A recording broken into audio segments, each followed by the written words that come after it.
Olá, Fernando Fininha do Cardio Papers. Hoje a gente vai falar 10 dicas sobre espironolactona. A gente já comentou 10 dicas sobre ECA, 10 dicas sobre beta-bloqueador. E agora, para fechar o ciclo das drogas que a gente acaba utilizando mais na insuficiência cardíaca, a gente vai falar 10 dicas sobre espironolactona. Então, primeira dica. O que é espironolactona? Quais são as características dela? Espironolactona é um antagonista do receptor mineralocorticoide. Então, ela vai diminuir a ação da aldosterona.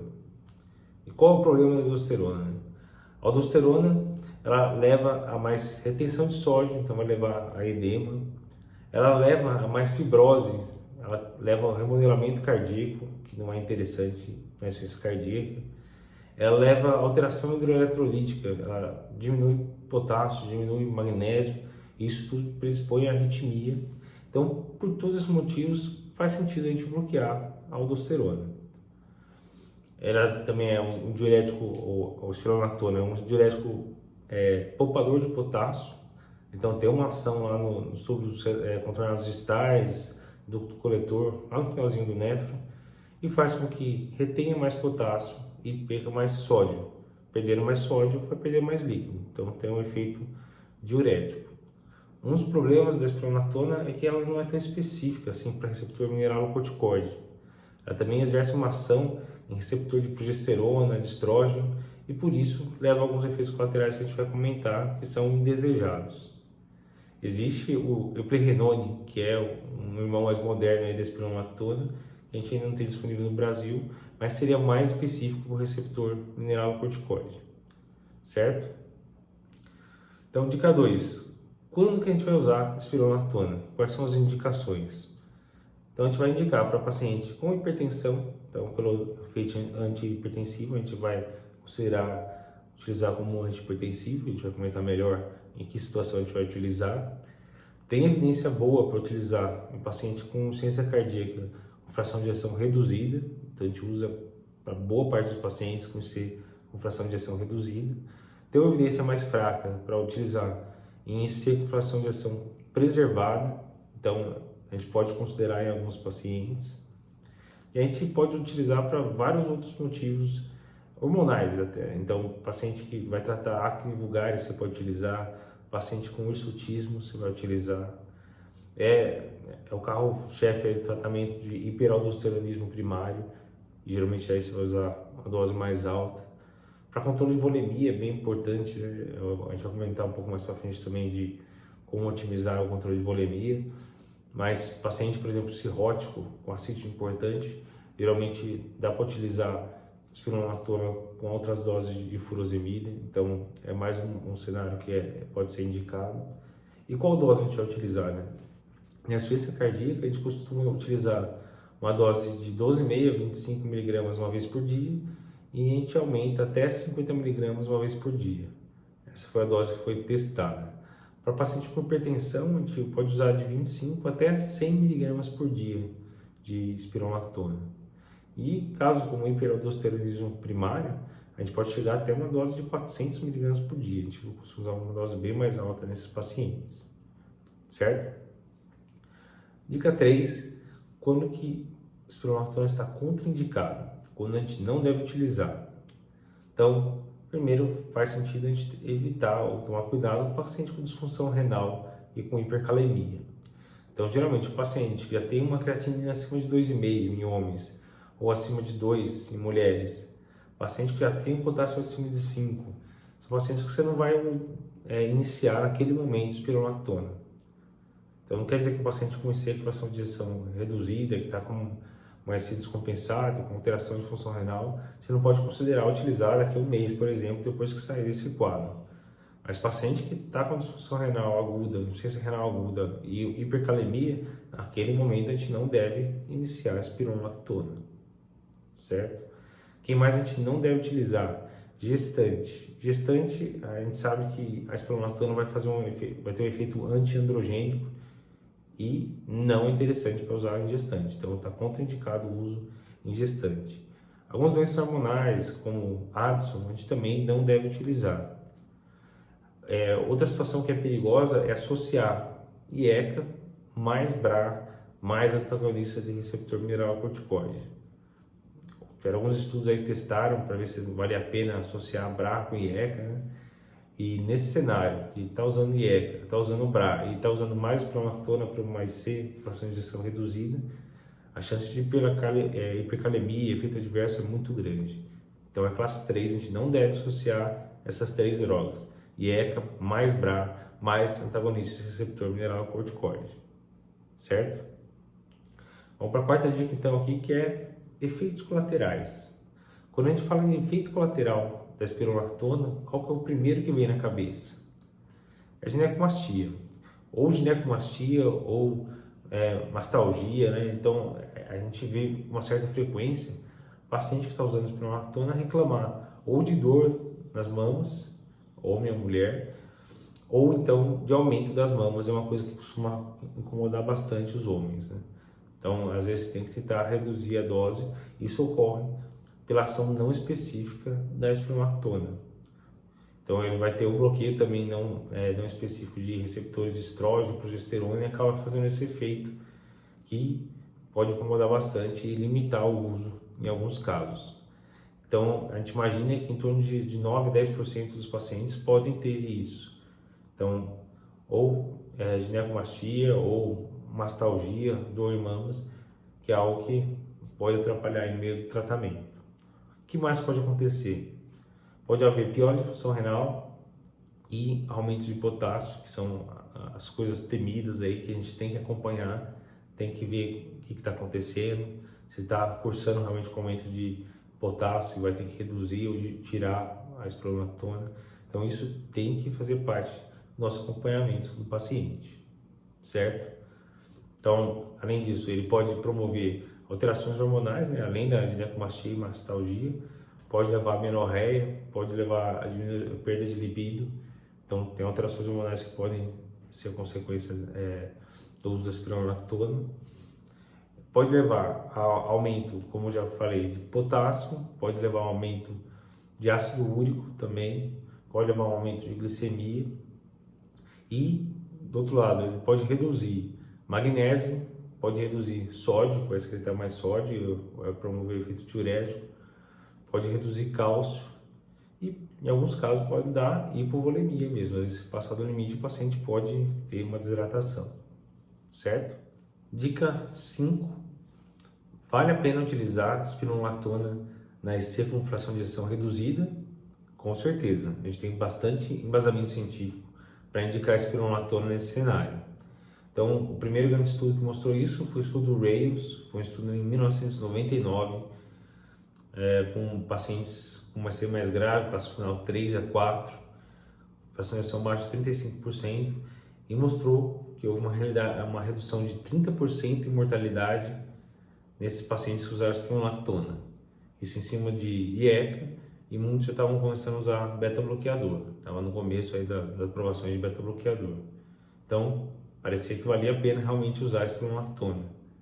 Depois, em 2003, veio o EFESUS. O EFESUS foi um estudo em pacientes pós-infarto agudo do miocárdio, com fração de ejeção abaixo de 40%, e daí independente de sintoma. Não precisava ser classe 3, 4 igual o Rails, né? Aí eles tiveram mais de 3 mil pacientes e mostrou também uma redução de 21% em morte súbita. Então, mesmo para paciente em classe 2 e classe 1, nesse cenário pós-infarto, fração de ejeção abaixo de 40%, mostraram que valia a pena também associar espronolactona.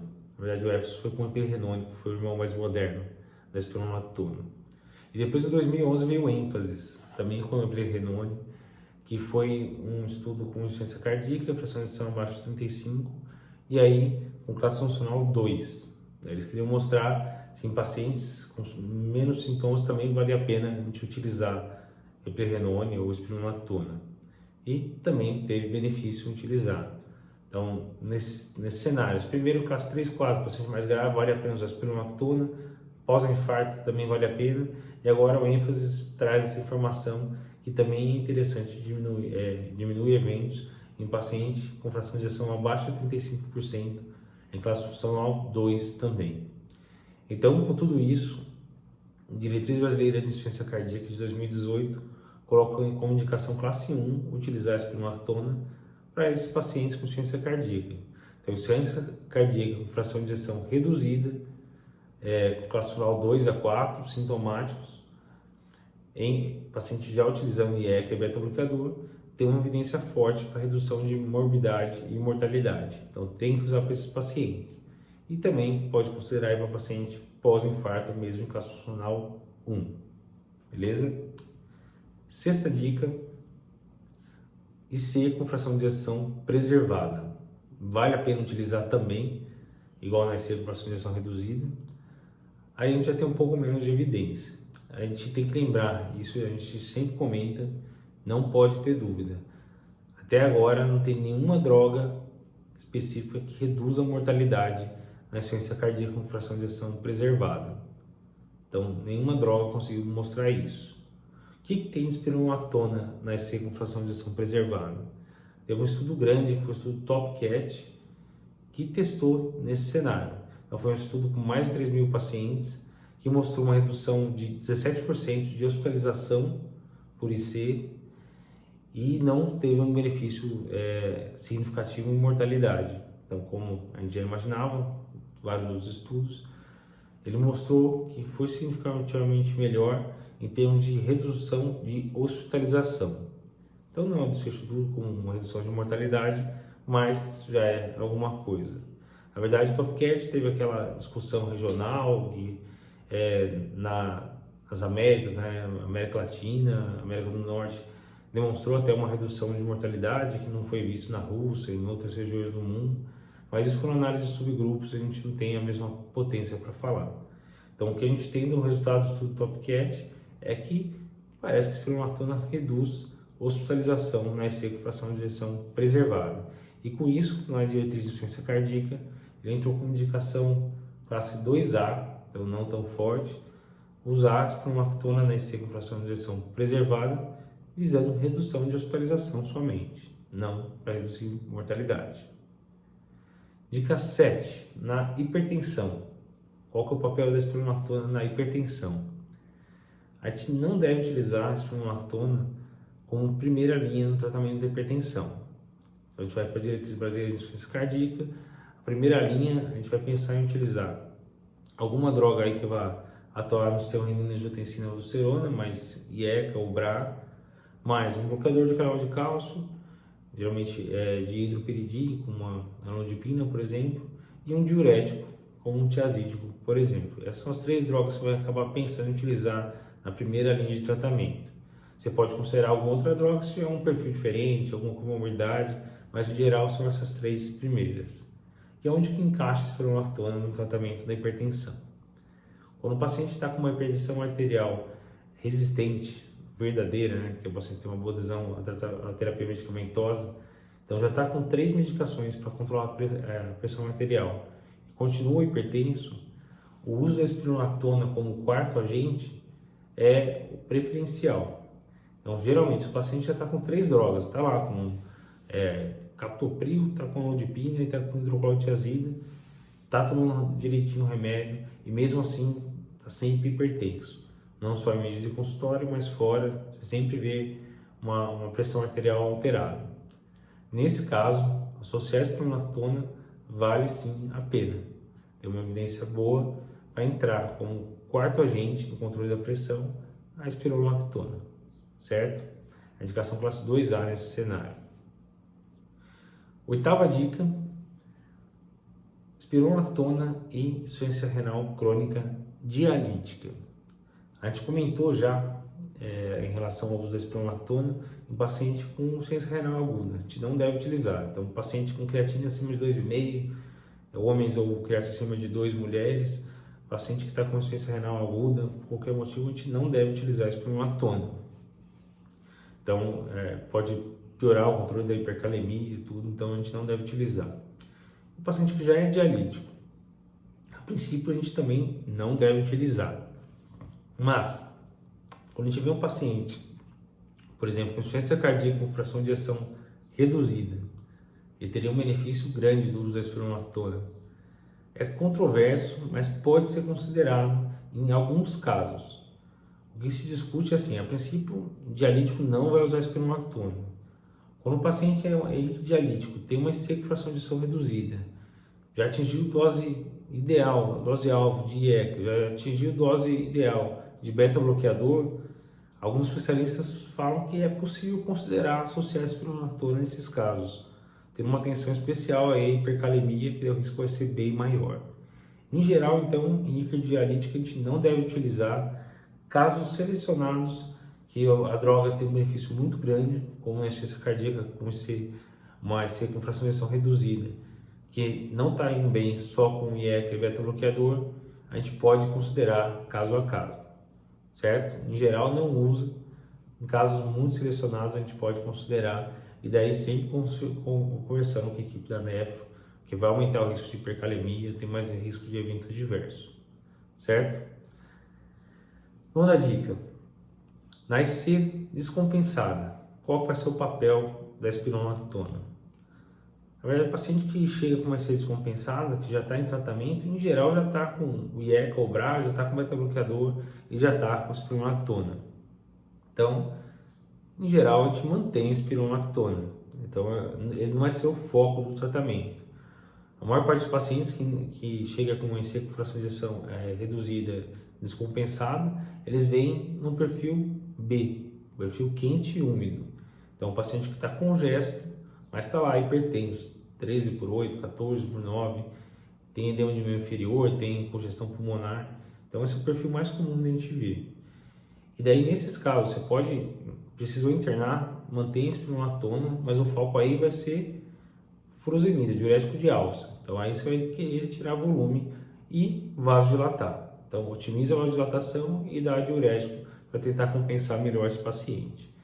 Não tem nenhuma ação específica aí para você justificar usar uma dose mais alta de espironolactona, pode manter a dose que estava utilizando normalmente. O foco aí vai ser mais vasodilatação e otimizar a furosemida. E isso nos leva à 10ª dica, que é uma coisa que tem que saber, muitas vezes ajuda muito, que é bloqueio sequencial do néfron. O que é isso? Então, bloqueio sequencial do néfron, a gente fala quando a gente vai bloquear várias posições diferentes do néfron para tentar aumentar a diurese. Quando que a gente vai pensar nisso? Um paciente com uma insuficiência cardíaca, que já está usando cronicamente espironolactona, está bloqueando os canais no tubo contornado distal, ducto coletor, está usando dose alta já de furosemida, não consegue compensar direito, está bloqueando uma alça de Henle. O que a gente vê nesses pacientes que usa cronicamente doses altas de furosemida mais espironolactona é que acaba havendo uma hiperplasia do tubo contornado distal. Então, o tubo contornado distal, que é onde agem os tiazídicos, ele acaba reabsorvendo muito mais sódio que o normal, geralmente é 75% a mais. Então, o tiazídico não teria uma potência muito boa nos pacientes em geral. Nesses pacientes que já estão utilizando uma dose alta de espironolactona, uma dose alta de furosemida, desculpa, e espironolactona, que na insuficiência cardíaca a gente vai usar de 25 a 50, geralmente a gente não passa de 50.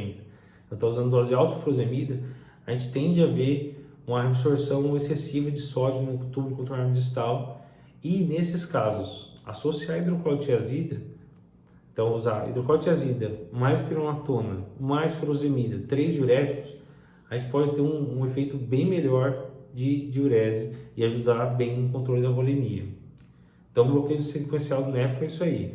O paciente que está usando cronicamente furosemida e espironolactona tem esse efeito aí de hiperplasia de tubo contornado distal e acaba absorvendo muito mais sódio e você não consegue controlar a volemia. É o paciente que chega no consultório sempre edemaciado, edema inferior, tem ortopneia, dorme com 3 travesseiros, você não consegue controlar, e daí é um paciente que às vezes associa um tiazídico, que em geral não tem uma potência diurética muito boa, mas nesse caso pode te ajudar bem a otimizar a diurese e controlar melhor a volemia dele, certo?